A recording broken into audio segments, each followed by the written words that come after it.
Australia کے دورہ پاکستان پر بھی خدشات کے بادل منڈلانے لگے۔ نیوزی لینڈ ٹیم کی واپسی کے بعد آئندہ سال آسٹریلیا کے دورہ پاکستان پر بھی خدشات کے بادل منڈلانے لگے۔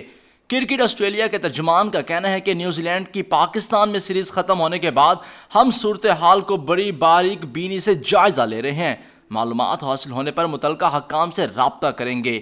کینگروز کو آئندہ سال فروری مارچ میں پاکستان کا دورہ کرنا ہے۔ آسٹریلیا ٹیم آخری بار 1998 میں یہاں ایکشن میں نظر آئی تھی۔ غیر ملکی میڈیا میں سامنے آنے والی رپورٹس میں خدشہ ظاہر کیا جا رہا ہے کہ اگر انگلینڈ نے بھی آئندہ ماہ پاکستان آنے سے انکار کر دیا تو کینگروز کو بھی سیریز نہ کھیلنے کا جواز مل جائے گا۔